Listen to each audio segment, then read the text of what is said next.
the first thing is to, in my opinion, is the linchpin for them to bother you in a court is the assessment. Okay, that's real important. Like think of you got a locomotive train, and it's pulling a chain of other boxcars. Well, between the locomotive and the boxcars, there's a hitch and there's a linchpin. You pull that linchpin out, and all the boxcars get left behind. So the linchpin with a case with the IRS is the assessment. If they don't have an assessment, they can't move against you civilly or criminally, with only one exception that I know about, and that's obstruction. So if if they wanted to come into your business or your home and take your records, and you block the door, they could charge you with obstruction. But I've never heard of them doing that as a standalone charge. That's something they usually just add in. So the point is, if you're in trouble with the IRS, the first thing you want to do is find out who did the assessment against you and send them a letter. So that's the first thing. So you do that by a Freedom of Information Act request. So it's a one-sentence question. Who is the agent that did the assessment between years, whatever, 2010 to 2013? And so that now, if you can attack that, you're attacking that linchpin. And you get the letter out to that agent, and, you ask the usual questions that we ask that expose that they didn't have any authority to do what they did. They can't verify the debt. And you do your letters, and now you're set up to do your claim. So people have asked me this many times, and I always try to, I hope I'm getting better at articulating it. That assessment is crucial. Knowing who signed that assessment is crucial. So let me approach it from another angle to make it clear. If you've got a levy on your paycheck, or you've got a lien on your house or your business, the levy or the lien came from an assessment. There can't be a levy or a lien without an assessment. Well, there can't be a lien or a levy without a judgment either. Well, that's true if we were dealing with honest people. I've got a $565,000 lien on me filed in 4 counties, and they never got any kind of judgment from anybody. But like I said, if you hear what's going on in Texas, the state of Texas isn't putting up with that baloney anymore. Right. See, that's great. And I think there's another state. I think it's Oklahoma. Hopefully, well, what I'm saying, if Texas knows how to do it, this is what I'm trying to say, and Joe Average should be able to do it the same exact way. So, right. All you have to do is take it into it. And if somebody tries to put a lien or levy on you, I don't care who it is. All you have to do is say, you know what, I'll meet you up where, like, say they're putting a lien on you in, say, Douglas County. I don't even know if there is a Douglas County. Just say Douglas County. All you got to do is to go to the Douglas County District Court and say, somebody's got a lien on me through the county recorder's office here, I heard. Yeah. I require a hearing, or, it's like a trial. I require a hearing on this matter. I want this lien lifted off my property immediately. Right. And you have a right to a trial. See, I agree with that, but let me just give you a different angle on it. And it's okay. So what you just did is you solved the civil side of them being able to enforce that. But what you didn't solve, and as we now know, in my case, is you didn't get rid of the underlying assessment. So what they'll do, even more likely, is retaliate and come after you criminally because you didn't get the assessment out. They can't come after you. They can come after I, and all I have to do is separate the man from the person. And they say, right. Who are you coming after again? You're coming after you? No, you're not coming after you. You're coming after I. You're coming after a man. Wait a second. You can't do that. Okay. No, and I'm not going to give you guys the Supreme Court case in which you get cited from. If you guys don't believe me, go F off. No, I'm so tired of, no, but I'm telling you, man, there is a Supreme Court case that says that. So what I'm trying to say is because people say, well, okay, give me the citation. It's like, no, because you guys are going to go run down, get the citation, you're going to write exactly word for word what the United States Supreme Court said in this case. And that's an opinion. Right. So what? Right. And I got to get you guys to stop saying that. This running said, well, Bob said so, or Carl said so. So since Carl said it's got to be true, since the Supreme Court said it's got to be true, since Jesus Christ said it's got to be true. No, what do you believe is true? Right. And that's how you got to stand in court. Not because, well, Carl said so, that's why I did this. Oh, Jesus Christ said so, so this is why I'm doing it. It's like, oh, yeah, is Jesus here today? No. Well, then who gives an F? Is Carl here today? No. Then who gives an F? Well, if you were going to go down that road and do it that way, then I would suggest augmenting it with doing a Freedom of Information Act request for what's called a proof of claim. The official IRS. No, so that way you get the one-page answer. I've done it several times. So what happens is you get back a single-page answer, and it says, and it will always say this, by the way. I've done quite a few of them. There is no proof of claim. That's what it says. So now when you walk into court with your case, like you just suggested, you've got something signed by the director in the IRS in blue ink, because they sign all the FOIAs in blue ink.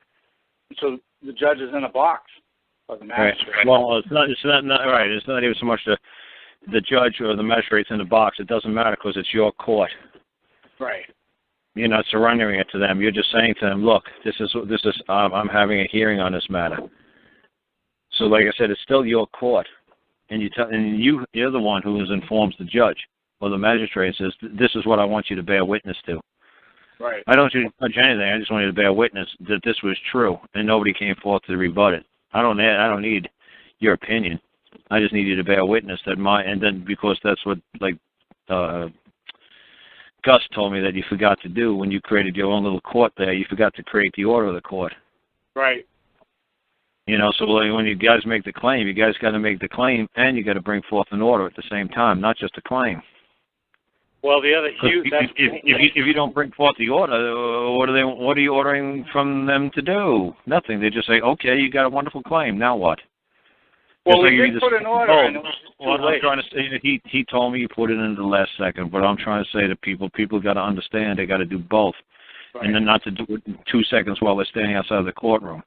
Yeah. I'm trying to speak to you. There's two things. It's like you said, you say the county recorder, you discovered gold. I was like, okay, I made a claim that I discovered gold, so I don't want nobody to jump my claim. So you're creating an order at the same time. So you create the order, so then I wish for nobody to trespass upon this claim.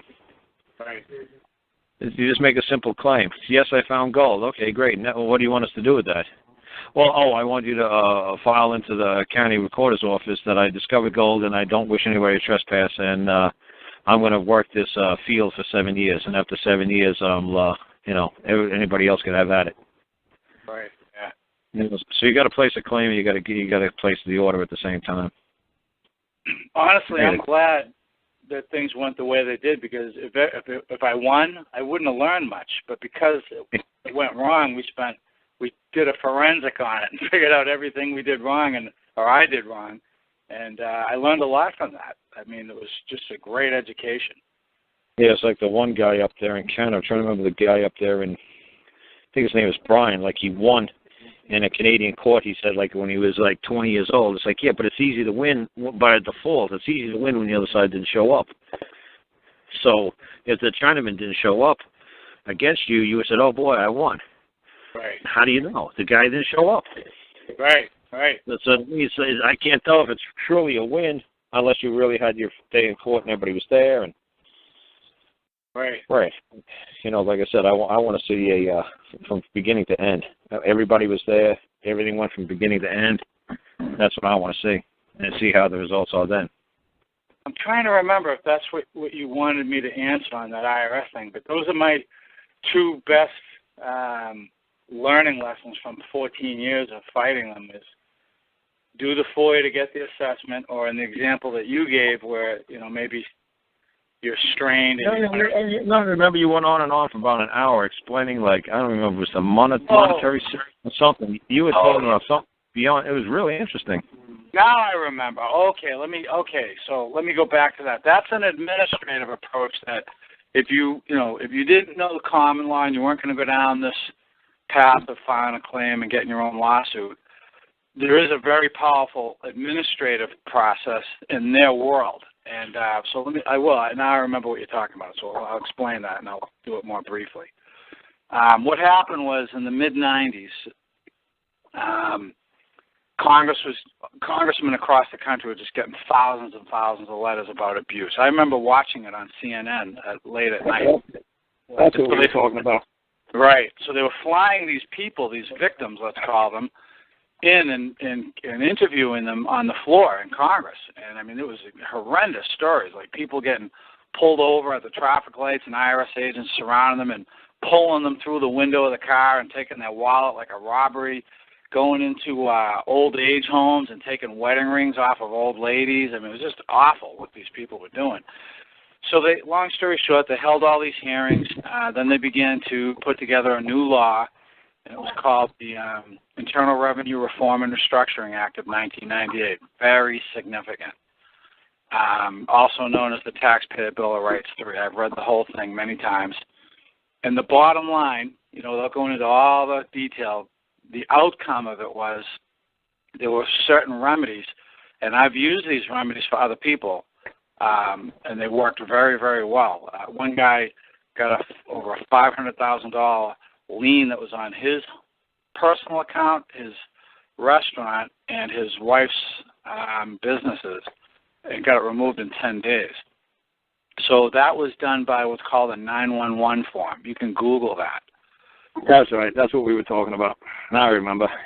So a 911 form, now think about this law that they passed as a funnel, okay?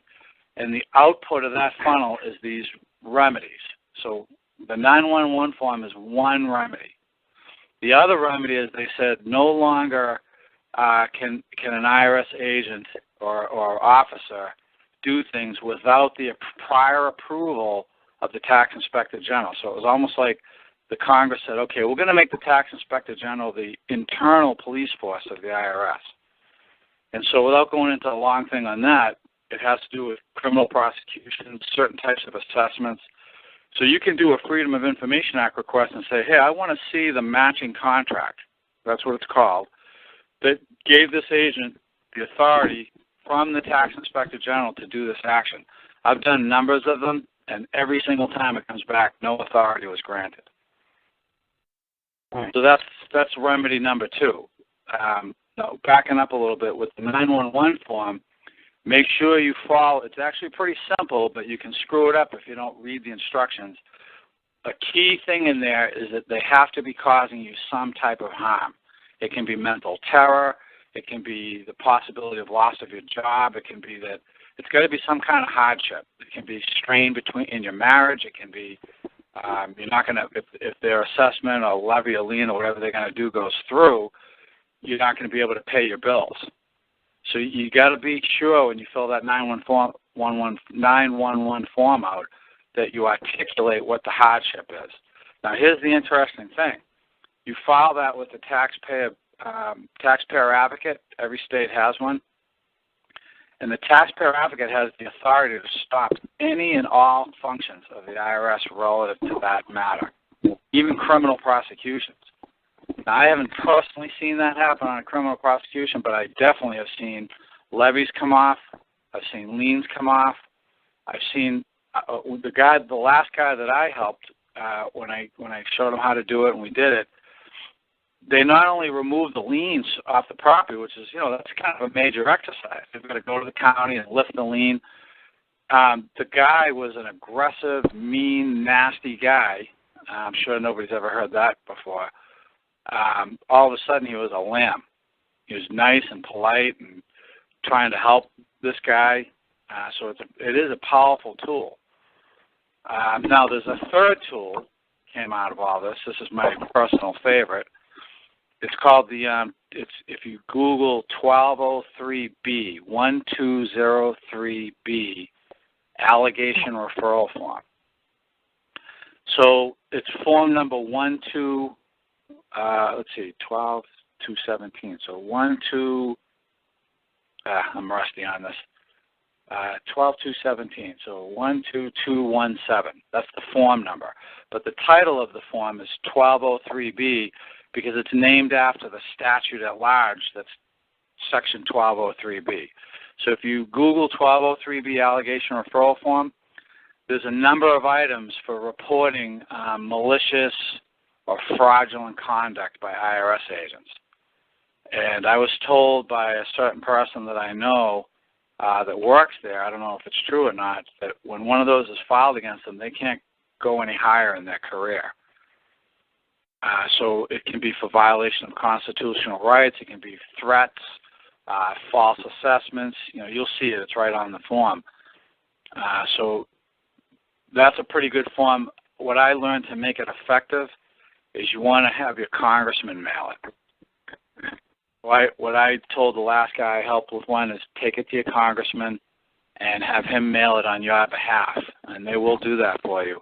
And that seems to put a lot more teeth into it. But start with the 911 and then follow up with the 12217 allegation referral form. And there's information out on the internet about using those. My personal favorite is the lawsuit in a common law court. But anyway, but still, I try to show people that there are other. It's not just like this common law stuff that I'm doing isn't just some crazy concept of mine. I said, in statutes, you could also find this very similar style that I use in statutes. Right. It's like you're saying, you have to show that you're causing me harm, and I know the IRS would never want to ever cause anybody harm. I know you lovely IRS. All you want to do is help people.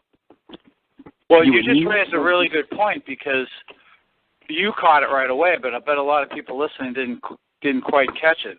These are actually common law remedies. Yeah, they're precipitous of statutes, but think about what I just said. The 911 form is if they're causing you a hardship. Man cannot cause another man a hardship.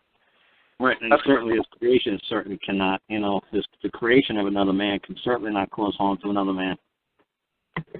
So, what you're saying is it reinforces what you've been talking about. Right. I just keep it super simple. But like I said, you could say they also keep it very simple, but they want to do billable hours, so they're going to make it 10,000 pages long. Right. But in essence, it comes down to the same thing. Right. That's what we tell people. You could go statutes and you could go around the world, or you could just take one step backwards and do common law and you're done. Well, let me just add two things that are real important. On the 911 form, you have to file that with a taxpayer advocate. And believe me, if you send it to the wrong person, they will not tell you. They won't send it back to you and say, oh, geez, let me make sure you get this done right. No, they'll just stay silent on it. So you've got to put that through the taxpayer advocate. The 12217 allegation referral form, that's a really touchy thing because you're reporting an agent who's doing something bordering on criminal, if not actually criminal. It's a very serious thing to file one of those. You got to file that with what's called the Commissioner's Complaint Department. It's a special office that was set up specifically for that form by statute.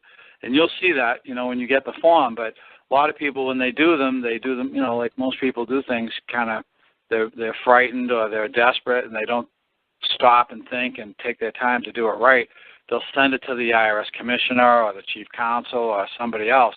If it doesn't land in that department, I'm telling you right now, I've seen it over a dozen times, they will not come back to you and say, oh, no, you need to send it over here. So you got to make sure, you got to take responsibility that you're sending it to the right person. Right. And another great remedy, don't let me forget to say this, is when you do those forms, you should CC them to J. Russell George. He's the Inspector General, the Tax Inspector General for Tax Administration. His job, what he's paid for, is to watch over improper actions of IRS employees. That's what he's supposed to do. Yeah. So you're getting him on the hook, and he's going to be sensitive to that now because he's been called into congressional hearings. I'm sure everybody knows what's been going on in the news for over 2 years now with Lois Lerner and all that stuff. So he's not going to want to ignore your stuff. 2 years ago he probably would have, but I don't think he would now. Well, we won't say that. Yeah, that's just an opinion. Yeah, that's just an opinion. I believe. I'm sure he can. But probably somewhere in the neighborhood of 85% of the time, those remedies are going to work for you. Yeah. Every now and then you're going to... Go ahead. All I'm just trying to tell people is that's why I said I'm not going to give you guys the United States Supreme Court case where you got to separate the man from the person. I'm not going to bother. Because, like Right. I said, then everybody starts studying all these ridiculous cases again. And then they're going to say, oh, no, and the IRS, the Supreme Court overturned it in 2011. They said, da-da-da-da-da. You know, it's like, oh, no. I said, look, I'm just trying to show you people that, you know, a lot of the stuff that I do is they do it as well in statute. But it just, like I said, it's billable hours. I was underneath a car. It's just billable hours, and it's they're going to make a 20-volume series over this stuff, get thousands of people employed, and put a big centralized government in place to make sure all the the T's are crossed and the I's are dotted, just to make it seem like it's more plausible if you got this huge organization behind it, other than just one guy saying, look, just separate the man from the person. That's all you have to do. Right. And you'd be like, well, that's too easy. It's like, yeah, that's right. Well, there's got to be more to it, Carl. No, it's not. Because you look at all the Supreme Court decisions all the times, it's usually just a one-sentence conclusion, one-sentence answer why they either, in their opinion, ruled in favor or ruled against the moving party. It's usually just one little simple thing, but then they go on and on and on and on with all their freaking opinions of why. Right.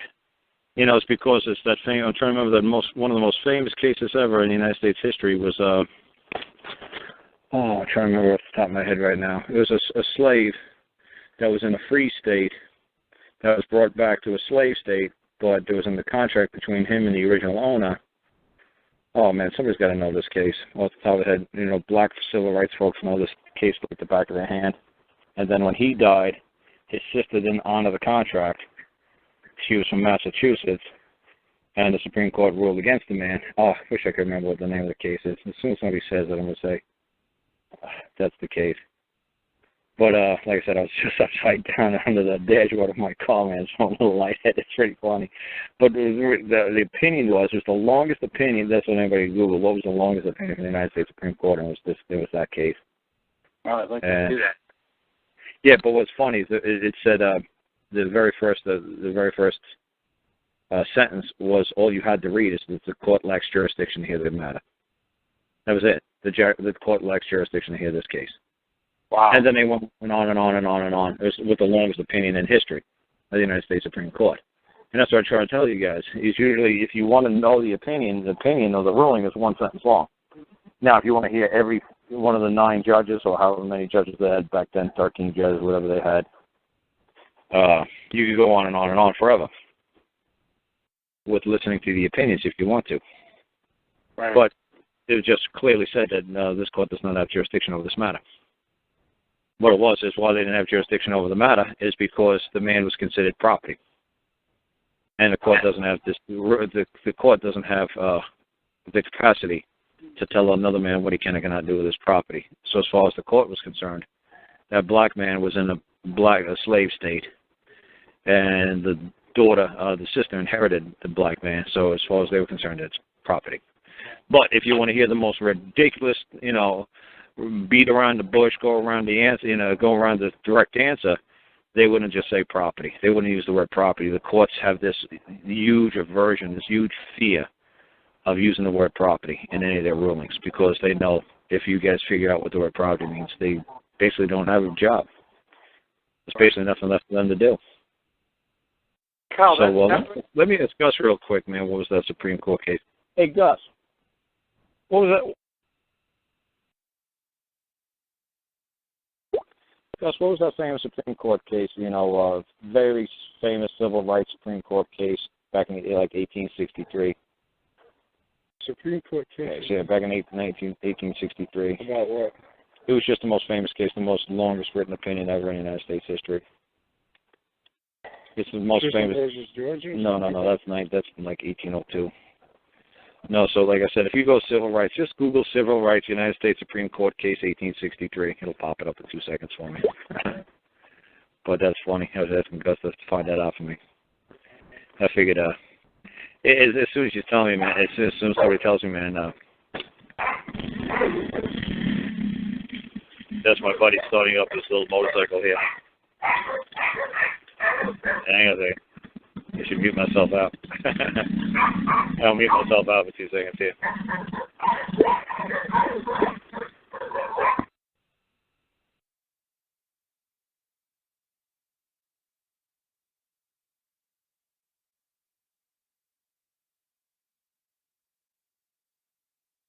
You there, Bali? Yeah, I'm still down. Just muted out. There's one more thing. I actually saved the best for last, but I want to wait till Karl. Yeah, just wait for him to come back. Well, can I ask you a quick question while we're waiting? Yeah, go for it. Yeah, I mean, I've got this other item I want that's going to answer his question that he asked me, but we'll save that for when he's back on. It's how you can get $1 million settlement from the IRS, or at the very least $100,000. But my question, which is unrelated, is, you know how Karl says, like, if you're doing a return for property claim, like, you know, if your child's taken, or your son or your daughter's taken away from you, and you put an exhibit with your claim that's just a picture. Yep. Well, how do you do that when the property that was taken from you is, say, your reputation? You know, let's say the state or the United States files a complaint against you, or in your case, the Queen's Bench, and then you go down in your county courthouse, you file a claim, and you say, see Exhibit A, which is their complaint, and then see Exhibit B, which is my property that was taken. How would you do that when it's a type of property that's intangible, like your reputation or your innocence? I'd probably put that in writing in some form of affidavit. In the form of an affidavit. Yeah, and if there's somebody else that can witness that as well, or somebody else who, you know, to say, yeah, you know what, he was okay up until this, and then after this stink started to be around him, then some of his clients, some of his people left him. Okay, that's good. Like that. Or also, if it's a business, it may have a physical hallmark. So if you were doing, I don't know, $1,000 a week, ever since these guys have been sniffing around, I've only been doing $200 a week. Okay. I look at the time spans. This is what happened. This is when they started, and it may have a hallmark somewhere. But the other thing is, like you say, is if you're just going for like a reputation in I suppose, a very broad method, then you're going to struggle to find evidence for that. The affidavit or other supporting affidavits to be filed with it will probably be easier. Okay. Yeah, that's a good idea. So you take for example somebody who gets pulled over and he's got, I don't know, some marijuana in his glove compartment. He gets arrested, and that goes into the newspaper. You know, so now this guy, his reputation is hurt. So yeah, they took maybe his dignity, maybe his marriage, maybe his wife moved out on him. You know, he's not getting kisses anymore. Seems like you ought to be able to put that in. If you can put other things as an exhibit of your property, you should be able to put those intangibles as an exhibit of your property. Yeah, that's what it was. It was the Scott Sanford case. It was Dred Scott case. Oh yeah, I've heard of that.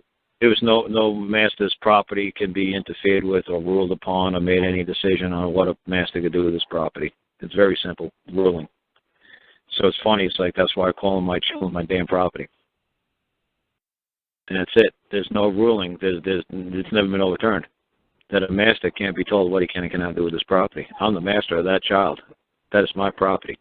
It's not a child. It's property. Don't you worry what I define them. Don't worry what I call them.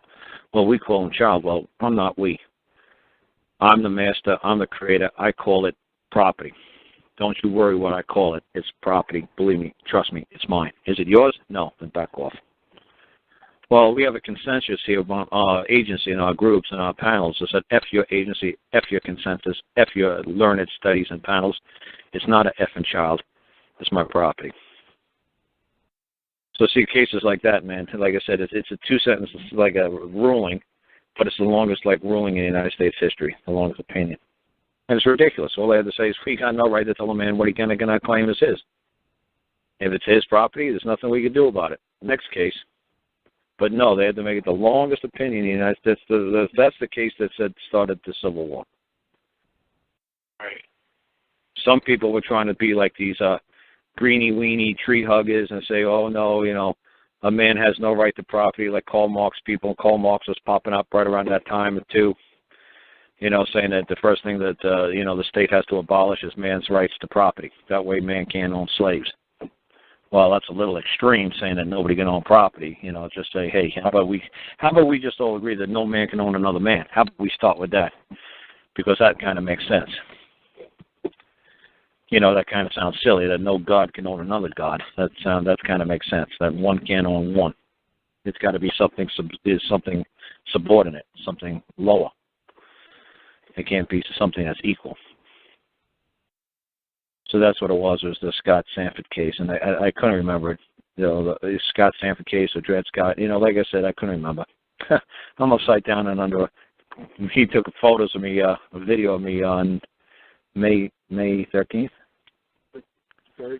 May 3rd. You call Lentz May 3rd, whatever, on YouTube, or May 13th, you'll see me working on a car, doing one of these shows.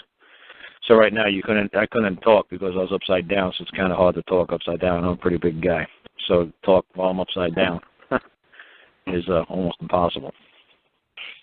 Karl, I got one more mega remedy to talk about, but if you want me to. Yeah, okay, Gus. Yeah, go ahead. Gus is here too. You're talking to me and Gus. I'm going to go back under, but Gus and I are right here, so. Well, before I did that, I just want to ask you one quick question. I was asking Barley this while you were away. You know how you say, for example, when somebody wants return of their son or daughter in a claim, and you just put a picture of that person? Yeah, no. I don't say son or daughter. I just say property. Property. Okay. I don't even say son or daughter. That's the most ridiculous thing I've ever heard. I have no effing clue what a son is. I got no effing clue what a daughter is, but I know what my property is. So how do you do that? And that's what you have to do. You have to start learning to say, I have no effing clue what the word son means. I have no idea what daughter means. But what words, very limited words in my vocabulary is that's my property. Give it back. Back off my property. No trespass on property. That I know. That's my whole vocabulary. That's all I know. Okay. And you just keep repeating it over and over and over. How do you do that for an intangible, like your reputation? Let's say, something. You're going to have to prove it. You're going to have to prove it. Okay. You're going to have to bring some third-party impartial witness forward and say, I didn't give him a job because I was led to believe he was a crook because of what that man over there said. Okay. It's still going to have to be a third-party impartial witness. It's going to have to be flesh and blood. It ain't going to be some spreadsheet. That ain't going to prove anything. They ain't going to say, well, look how my business plummeted. Maybe. That's speculation. That's circumstantial. You still need the voice of man. Okay. For anything. So you want me to mention that other remedy? Yeah, sure. Go ahead, man. I'm back under the car again, man. I'm going to be upside down in about 2 seconds. Okay, the other remedy is found under 20 USC 7433. Again, this is in the statutory world, in their world, but this was also came out of IRS abuse. Congress passed this law that said if you can show that they did it willfully, which you can easily establish, if you write them letters saying, hey, why'd you do this to me, and they don't answer you, that's it. You've got them for willful. The remedy, the amount they have to pay you is $1 million. If it was by negligence, so they levied your pay and you were the wrong person, which does happen. I have a friend right now who has a monstrous lien on her, and it's because her name is the same as another person's name and her Social Security number is 1 digit off, and they won't remove it. So that's kind of in a gray area. But that's $100,000. Oh no, that's not the lady with the 401k, is it? I don't know what the type of account is, but Yeah, it's a 401k lady down there in Oklahoma, Texas area, whatever. I think so. Yeah. Yeah, well, like I said, I told people you're all complete morons if you ever invested in a 401k because you know who controls it, right? Well, even worse, they can pull it anytime they want. Of course they can because it's theirs. It's not Right. yours. You voluntarily gave them the money to do whatever they wish to do with it. Exactly. You never put the terms and conditions on it. Yeah. You never said, hey, when I retire, I expect this all back. You do know that. No, you just assumed it, which means you bear all the liability when you assume something. By Why the don't you way, put it in writing? Like I said, this is what I always told one of my friends back in the 80s and 90s. Everybody's trying to say, oh, man, invest in 401k is such a great deal. Oh, I got a 401k. I got this 401k. I said, you're out of your effing minds. You understand the IRS is in total control of that. You do know that, right? You do know you're just basically investing your money with the IRS. You do know that. And they're like, no, it's going into some retirement fund. I said, okay, under what title section can I find the 401, subsection K? Where can I find that? What title section? What title section? What title section is the IRS under? Yeah, no, it's true. Well, no, what title section, so other people know. Oh, what title section? You mean the creation of the IRS? No, the title section. Like section 5, section 16, section 26, what section? That created the IRS? Yeah, what title section can the people find in the United States, I'm asking you, because this is all you do. Bro, nada. There isn't any. Okay, but there is a title code section. What title code section is the IRS? Well, the title where their codes are is Title 26. Right. So this is what I'm trying to say. If people want to find out where you can find your 401k section, it's under Title 26. Right. So you go to Title 26, Section 401, subsection K. You'll find out where your 401ks are under the control of the Internal Revenue Service. Yeah. And I told people that. I said, are you people out of your mind? You're basically just giving the IRS your money and saying, look, I hope that you give it back to me when I'm 65, 70 years old. They're like, didn't you people even ask where your money goes and who's in control of this 401k? No, they never ask. People just don't care. It's because their friends tell them, oh, this is a great plan. Oh, this is a great deal.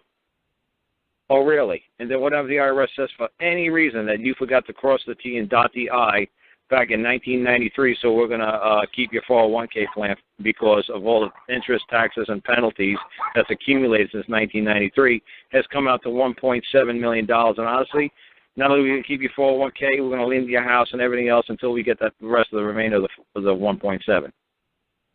It was such a scam, it wasn't even funny. Well, to corroborate what you just said, last year in Spain, I read they dipped into every single person's retirement plan and savings accounts and took out 6%. That's great. Yeah, because it was early last year because they were having financial problems. Pretty much everything. That's right. That's great. I love it. If they can take 6%, they can take 60. That's right. They can take 99.6. They can take it all. And they can come up with some crazy bullshit, and there's absolutely nothing you can do about it. And everybody just laughs at you.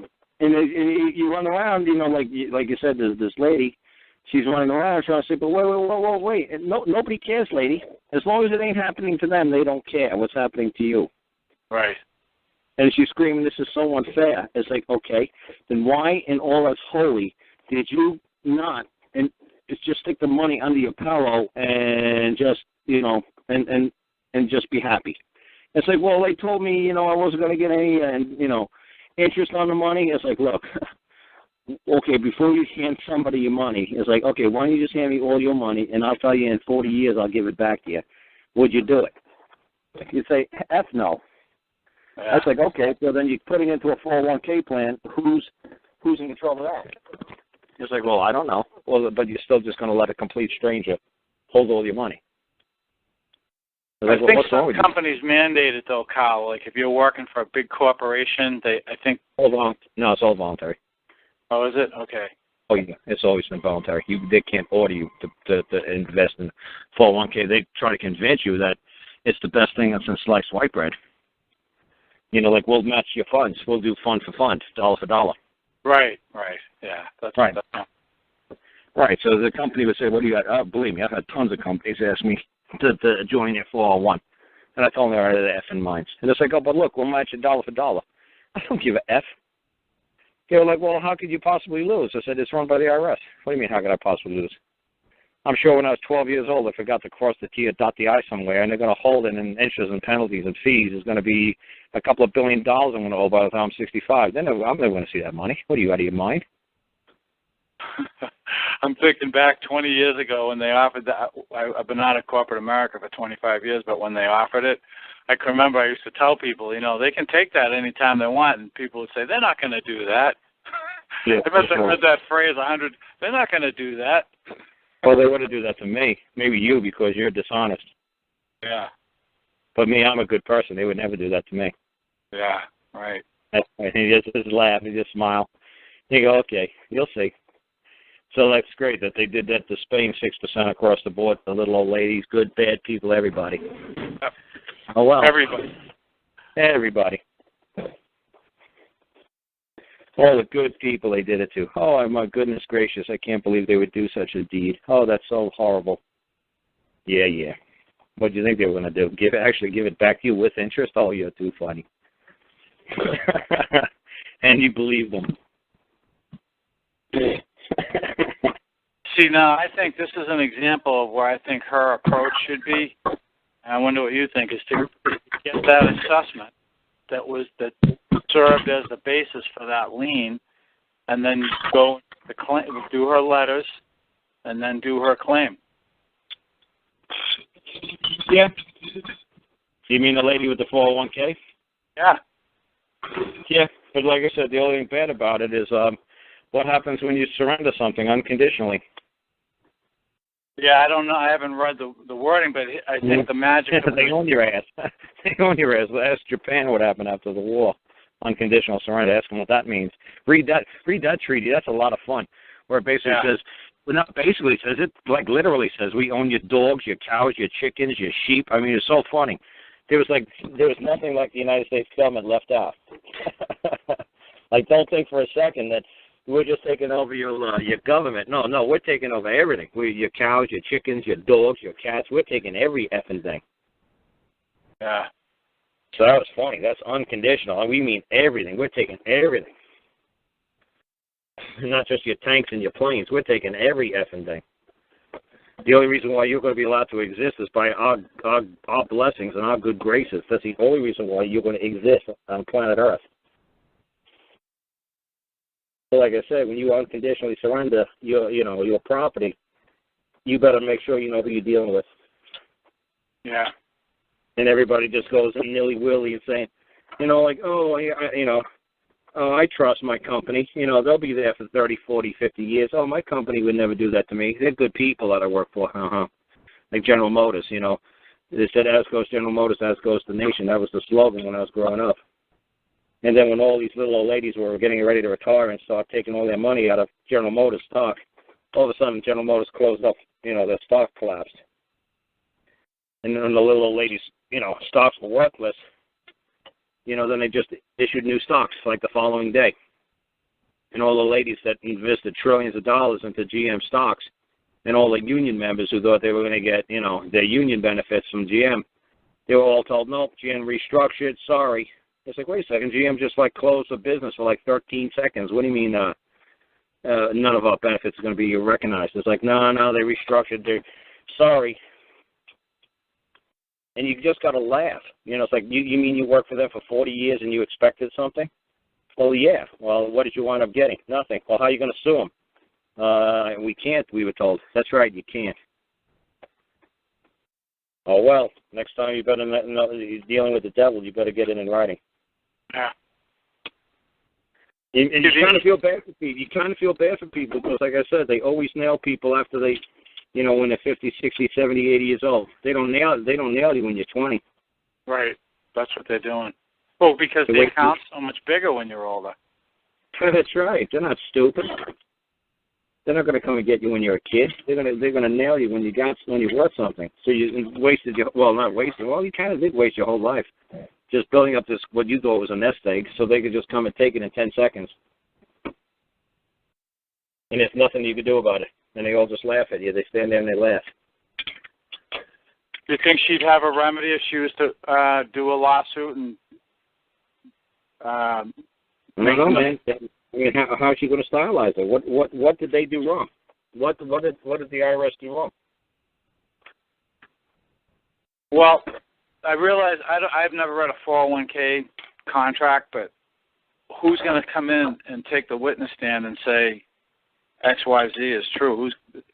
I know that you don't argue this, but the simple truth is that Internal Revenue Reform and Restructuring Act I mentioned earlier in 1998, it eliminated the office of district director. District director is the only person who can do an assessment. There is nobody else who can do an assessment. The language but who said they did an assessment? Well, there has to be. They can't do a lien or a levy. They just took the 401k from her and they made up whatever reason they wanted to. They don't even have to give a reason. Let's put it that way, man. If you totally unconditionally surrender something and you complain about it 2 or 3 days later, I don't have to give you a reason why I took it. You signed the paper when you got into this 401k 35 years ago. You go read it. You go figure out how this happens. That's what I say to people all the time, man. Most bosses are stupid if they give you a reason why they fired you. If I fired you, say, get the hell out of my building. Why? Because it's my building and it ain't yours. Get out of here. Well, why are you firing me? Get the hell out of my building. I don't know how to make it any simpler to you. Get the hell out of my building. Well, I want to know why I'm fired. Too bad. I give you 10 more seconds to get the hell out of my building. I'll have you escorted out of my building. I ain't telling you a reason. Because as soon as somebody gives a reason why they were fired by their boss, the next thing you know is a lawsuit is coming. So if anybody has employees and you don't want to be sued, just do what I just told you to do. Don't give them a damn reason. Just throw them out the damn building. So she has to read that contract to see what she signed. I don't. Like I said, I have no idea. Like I said, I could not care less about. When I was a kid, I knew it was a con job. Yeah. It's just investing in any kind of like mutual funds or anything like that. It's a con job. These guys are billionaires driving around in billion-dollar cars and not doing anything for a living.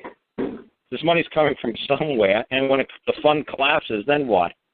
Who's held liable? Nobody, because you know why? It's called gambling. You gambled that you were trusting this other party, this other person, to do the right thing, and gee, it didn't pay off like you thought it would. I guess it's called like a Ponzi scheme. And gee, I guess I got burned. I guess I should have got out earlier. Now the money's tightening up, and they're going to start burning everybody like crazy. Right. It's like, oh, well. It's like, you just totally trusted these retirement funds and these retirement agencies and these government agencies. You just totally trusted them. And how's that working out for you? And I try to keep from laughing at poor people who do that. It's like, look, you people didn't want to listen to me back in 1980. You didn't want to listen to me, Now that it's happening, now you're like, oh, my God, we were so stupid. It's like, no, you were just, bullshitted, and you were just bedazzled into believing that what they were saying was true because they had a three-piece suit and tie, they looked pretty, or they sounded smooth, or they were con artists. Don't worry about it. It's been going on since time began. Believe me, I'm sure con men existed during caveman time.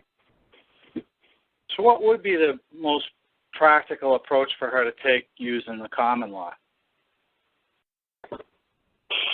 I guess you'd have to try to find the man or the woman who actually is in charge and say, what gave you the right to take my property? And start with that. But they're going to say, look at the form you filed in 1987.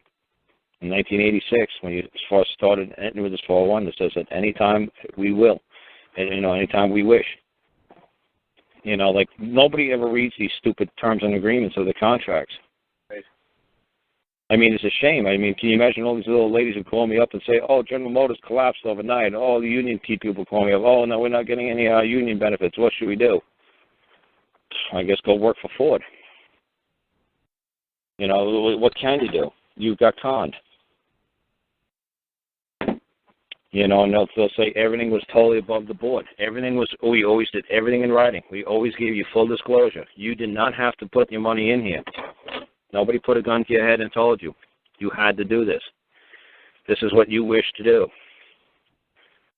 It's like I always tell people all the time, man, you make a deal with the devil, you sign a contract with the devil, now it's payback time. Now it's time to pay your dues. The devil is dues. And you wind up in hell, and you're like, holy cow, how did I get here?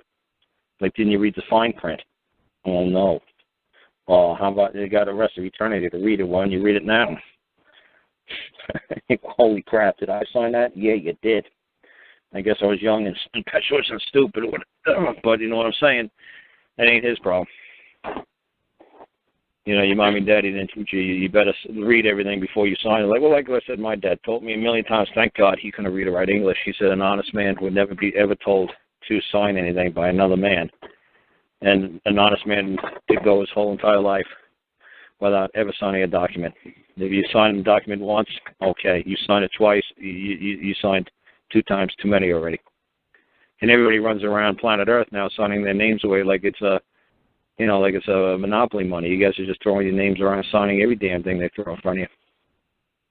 And people aren't stopping and saying, look, all I got is my good name and my word. My word and my good name is all I own. It's all I possess. And you guys are throwing your name around like crazy. The cop always says, give me your name. They say, well, give me your name. They'll say, well, no. Well, then why should I give you mine? Are you going to give me yours? No. Why? Well, he's like, I don't know what you're going to do with it. Well, I don't know what you're going to do with mine. Yeah, they got hurt good. They're trained. They're taught better than to be willy-nilly with giving out their names. They're not stupid. They know their name is very important, very valuable, and somebody could take their name and use it to their disadvantage. So why should I just give my name willy-nilly to everybody? That wouldn't make any sense. If they're not doing it, somebody taught them correctly. Their supervisor taught them correctly. Their daddy taught them correctly. Yeah, they got her good. I feel bad for her. That was her only asset in the world. Oh, well, that's what she thought was her assets. But like I said, I mean, it might sound like, oh, cold, man, you're so cold. It's like, okay, you gambled and you lost. It's like people telling me they went to Las Vegas and they gambled everything. How could I sue the casino? It's like, what do you mean, how can you sue the casino? Well, it was very deceptive what they did. They put this funny carpeting on the floor. They put all these neon lights. They put half-naked women in front of me. They kept giving me booze all night. How do I sue the casinos? I say, you're kidding me, right? Well, no, it was very deceptive what they did. That was very unfair. They tricked me when I was very vulnerable. Okay. And? What would you like me to do? Show me how to sue the casino and get my money back. And for everybody who ever lost their money in these casinos. Because they're doing all these psychological profiles on us, and they're scanning us when we walk in, and the lights are very dim, and there's no clocks on the walls, and you can't see windows, and it's very confusing, and the next thing you know, we lose everything we got. Oh, really? And you're telling me this hasn't been done since caveman time? And somebody put a gun to your head and told you to do it?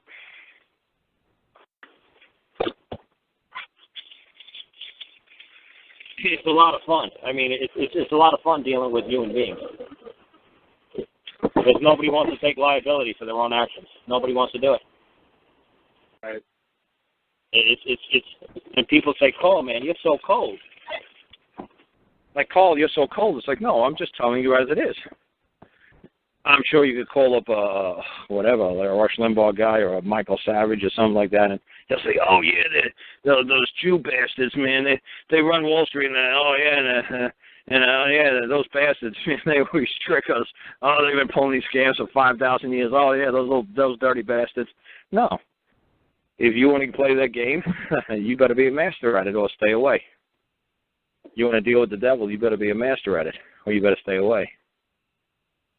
You guys jump in with both feet all the time, man, and you feel bad for people like that. You're like, holy jeez, you guys didn't fall for this again, did you? Not again. Well, it's a whole new generation. We got these people, too. Didn't you do that during the Great Depression? Yeah, didn't you con hold? How did the people fall for this again? How did you guys do that during the Great Dust Bowl down there? How did you get the people all to mortgage everything up to the hilt and take their farms and homes? How did you do that? Well, 60 years passed and we did it again. And we're going to do it again in 60 years. We're going to do it again. And we're going to keep on doing it. A new generation is going to come and they're going to forget.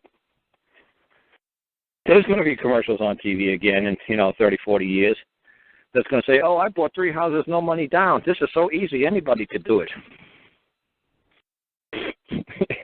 It's the same scam, man. They're just going to do it again to us and our kids and our kids' kids. It's just a con game. It just keeps, they've been, I'm sure I could have been doing this radio show in 1670 and say, hey, how did they con us with all these tulip bulbs? How did we ever fall for this? It's like, well, they do it to us all the time. Why? Because we're human beings, and they know the nature of the beast. Like monkeys, they know how we're going to react. They're not stupid. They have actuaries that actually just sit around and calculate and figure out the odds, the percentages. When can we pull this off again? It's a lot of fun. So like I said, what could that lady actually do to try to get her 401k back? Honestly, I can't see anything on the common law side. I mean, she's going to have to go through their, through their way. I really can't see anything in common law when you're talking about surrendering something to the IRS. If you surrendered something, like you made a deal with the devil, how are you going to withdraw the contract? But do you think they would actually show up in court with that contract and defend themselves with it? Yeah, in their administrative court, they sure will. But how about if you go in front of a jury, they sure will. The jury will throw you under. The jury will hang you faster than anybody will hang you. But might be in front of a guy with a black robe, and if a guy with a black robe knows that corporations can't do anything that cause harm to man, that's fine. That's what I was thinking. Is if she went in there and did a claim against let's say the agent that put the actual levy on her 401k. Now that's actually the actual man who's an agent. Right, the man. They don't go to the agent; they go to the man who acted as the agent. So she brings that man in who acted as the agent. But that man basically, if I was that man, I'd just say, sir, look, I say to the court, I said, honestly, I'm just following policy. This is the policy in which she subscribed. This is the policy in which she put her blood-stained hand footprint oath upon. This is what she said that she was going to do, and this is what we said we were going to do. We are not in breach of contract. We are following it to the letter of the law. She signed a contract. And this is what I try to say. You guys try to find a billion freaking excuses. Did you sign a piece of paper more than once in your life? Yes, then it's all your fault. But you don't want to go kick your daddy in the ass for not teaching you. You better not sign more than one piece of paper in your lifetime, because one time was bad enough. So if your daddy didn't teach you that, you say, why am I signing this again? Really? Do I know how to get out of it? Okay, what is this going to control or not control me? How is it going to control me? Okay. It's like I tell people all the time who get busted for transporting pot or something like that. I say to them all the time, it's like, how many times have you transported pot? And it's like, I don't know, thousands. And you've been lucky, for 10, 20, 30, 40, 50 years, right? Yeah. What did you think was going to happen when you got caught? Well, I figured I was going to. And how did you figure you were going to get out of jail? And how did you figure how you're going to move the court? Well, that I never figured out. I figured that once I got caught, I guess I'd have to get a lawyer or I could just go to jail. Really, why didn't you figure out the game all the way to the end before you started playing? Why? Why did you just jump in and only know 3/4 of the game? I buy the pot, transport the pot, sell it to somebody else, I get my money and I go home. Okay, that's 3/4 of the game. The next quarter is, okay, one time I get stopped by a cop, I get arrested, I get arraigned, and now what do I do during arraignment? What do I do for the trial? What do I do when I get in front of the judge? What do I do if I get in front of a jury? Now what do I do? How come you didn't figure the rest out? How old are you again? 12? How old are you again? 30, 40, 50, 60. How old are you? And you didn't figure the game out to the end. And where and since you had an IRA, when did you not have enough time to just sit down and read the damn contract? Why didn't you bother to read it? Why did you bother to put in stipulations to say, whoa, do you see what clause number G, do you see what G says on this thing? Do you see what this reads? Holy crap. Oh, no, I'm going to go back and modify this, or I'm going to take all my money out. I mean, effing now. No. Nobody bothers reading the terms and conditions of the contract until it's too late. Kyle, if the contract references the Internal Revenue Code to empower this man that acted as an agent to do a lien, and the Internal Revenue Code itself says that the person who's authorized to do that doesn't exist anymore under their own code, wouldn't that debunk their argument, their position? It depends. If it's your court or their court, under their court, any rule goes, anything goes. They could just do it by, they could just, it's just like, what do they call that? It's the nature of the, what do they call that when it's just a, when a judge just says, you know what, I'm going to allow that to be entered. I'm trying to remember what that says. I'm trying to think of the actual technical term. Prima facie? Yeah, basically, that it's basically, on its face, or this has been the custom, and this is the way it's been for so long, and this is the way everybody's known it to act and how to be. So we're just going to hold it, we're going to maintain the position that it's always held. We're not going to, create new, precedent. We're just going to maintain status quo here. That's the judge's main job. That's all the guy in the black robe's main job is to maintain status quo. He is not really supposed to get in there and interpret any damn thing. If this is the way the contract reads, and this is the way all the parties have been acting, and this is the way, 99% of the people who have the similar contract and similar agreements, that this is how they act, the number one job, you could probably Google that. The number one job of the judge is to maintain status quo. Leave everything right the hell the way it is. Not to make precedent, not to create new case law, to just maintain the position as the positions have been held for eternity. But if she does her own lawsuit, what man is going to come in as an agent and say, there is a code that allowed me to do this when there isn't one? Well, I'm saying whether there is a code. She's not going to, if she has her own lawsuit, obviously she's not going to be able to rely on any code, because she's not a code decipherer. She can't put code into her suit. It's not her property. It's all trademark, registered, copyrighted. She can't use code in her lawsuit. I realize she can't, but would the man who comes in as the agent that took the money...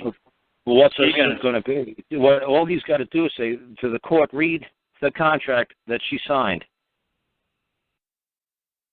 Did she make her person liable for her acts as the woman? Yes. Okay, see, this is what I'm saying. You guys are always trying to figure out a loophole how to get out of your liability, your responsibility. You're always trying to figure out the cheat. You're always trying to figure out the way out. And this is going to be this is what I'm saying. Maybe this baby boom generation, maybe this is going to be the last stupid fucking generation on planet Earth, hopefully. Maybe people from now on, younger people, listen to people like me and say, you got to read every damn thing and don't sign any damn thing. And if you read it, modify it. Modify it to the terms and conditions which you wish to live under. Like I said, I started a satellite installation company with my buddy down in Georgia. And what was funny is I just decided to work out in the field. I can't stand working in an office, but he's got a nerve problem. He got hit in the head with a box, and he's got like a spinal problem. He fell off a couple of roofs. Well, this is another company before he worked. He's like, he tried an ice cream parlor. And I was like, come on, So he started a satellite company instead. And so I was the outside guy, and he was the inside guy. And after 3 or 4 years working together, he had an accountant who said, all the employees here have to sign contracts with the corporation, with the new corporation that they started together. And so I was explaining how wonderful it is to be a corporation, how the IRS will work with you, how you get credit cards, how you can lease everything, drive new vehicles, buy brand new homes, and use it as an office expense. I said, he was loving it. He went from being like dirt poor, living with his mama, to living in a beautiful house, driving, palatial cars and trucks. I mean, best tools on planet Earth. He was loving life, dealing with the IRS. You can. It can be of a great benefit if you know how to play the game. So it was funny, as he had me, I said, you are not asking me to sign a contract, are you? He's like, well, everybody, the attorney said, we got an attorney for the company now. He says, everybody's got to, so nobody could sue the company. I said, oh, really? So when I went home, I took the contract, and I said, you really don't want me to do this? He said, yes, you do. Well, I do. So I took the contract, brought it home, cut, copied, and pasted, changed all the modified everything. It says, if I no longer work here, no longer happy here, this company is to pay me $5 million, within 14 days, I changed it all. So I brought back this 7-page ridiculous contract, but it was mine. I brought back 2 copies. And I said, now you sign one and give it to me, and you keep one. He says, oh, boy. He says, never in my wildest dreams did I think I would ever see you sign a contract. And I said, well, I did. He says, well, I never thought that day would come. And he was laughing his ass off. He's like, after all you say about signing your name and contracts, I said, hey, don't worry about it, buddy. It makes you feel happy and your attorney happy now, right? He says, well, absolutely. He's going to be amazed. I said, that's right. He'll be amazed. And I said to myself, wait until the day you try to fire me or I decide to quit. I'll own this effing company because you have no idea what you just signed. So like I said, believe me, when somebody hands me a contract, I read every damn thing. If I know how to play the game, if somebody says, here's a driver's license, sign it, or here's a passport, sign it, I know how to play every damn angle, how to get in and out of that damn piece of paper. I'm not just going to sign it willy-nilly and just say, gee, I guess when I get stopped at the border and I got more than $10,000 of Canadian U.S. money, what do? Which I had a hell of a lot more than that at one time. And the Border Patrol guy asked me, he said, how much money you got there? I said, only God knows what's true. Me? I would just be taking a guess. I have no clue what the monetary value is that paper that's sitting in front of you. He said, well, how much money do you have? I said, whatever that paper value is, I have no clue. But I tell you, everything that's sitting in front of you is mine. It is not yours. That is my property. He said, well, how much Canadian or U.S. money do you have? I said, I have no Canadian money. I have no U.S. money. I don't have Bob's money, Bill's money, or Susie's money. All that money you see right there is mine. If I had Canada's money, Bill's money, or Bobby's money, wouldn't it be proper of me to give it back to Billy, Bobby, Canada, or the United States? Wouldn't it be kind of wrong of me to keep Canadian, U.S., Billy, or Bobby's money? All that money is mine. Karl Lentz is my property. That's my property you're witnessing in front of you. So see, like I said, you better know how to play the whole entire game from one end to the other. You better not just come across the border with a wad full of money and say, well, that's more than $10,000. I got to file this form and claim, and if I don't, then they're going to give me all rations of hell, and I'm going to go to jail, and they're going to arrest me and seize my money, da-da-da-da. No, you better know how to talk. You better know how to get it from one end to the other, because that's great. The man actually said to me, how much money do you believe is there? So I knew this man was trained really well. Oh, believe, because the only thing you could hold me for is my convictions. You're waiting for me to convict myself or due to my beliefs. Oh, lovely. What do I believe is there, sir? All I believe is there that's in front of you is my property. What the value is of that, God only knows. What's true, God only knows. But I'm telling you, what you're witnessing in front of me, in front of you, is my property. There's no one else that's going to claim that that's their property but I. So it's a lot of fun dealing with people who actually know the words like will and belief and believe. It was a lot of fun. Yeah. We had a great border stop. I mean, I always say how wonderful those guys were, because he could have said, you know what, I'm going to ignore that, this guy knows the words and I know the words and he's playing the game masterfully and I'm playing it masterfully. You know what, honestly, I'm just going to break his balls and take all the damn money and arrest him. He could have done that to me. That man certainly could, but he was honorable. And we played the game like two chess masters. It was a lot of fun. And like I said, just like when that sheriff showed up to my sister's house one day and we went around and around the driveway and he grabbed me by the shoulder and says, God love you. He says, God bless you. I said, I love people who know the law. It makes my job so much easier. I don't want to execute this warrant on your sister. He says, but do you think she could answer this warrant, sometime, because tomorrow if I'm not here and you're not here, what's going to happen? I said, my sister's going to be good. Handed this warrant, she's going to shit a brick, she's going to be tasered, she's going to cry, and it's going to get real ugly. They said, right, you better handle this for your sister while you still can. I said, oh, yeah, I will. I said, I'll get right on it. It's 3:30. I'll have this settled by 5. Trust me, before the sun goes down, it'll be settled. There will be no debt. So like I said, when you know the game, it's a lot of fun. When you don't know the game, your daddy didn't teach you. You didn't listen enough of my calls, it ain't my effing problem.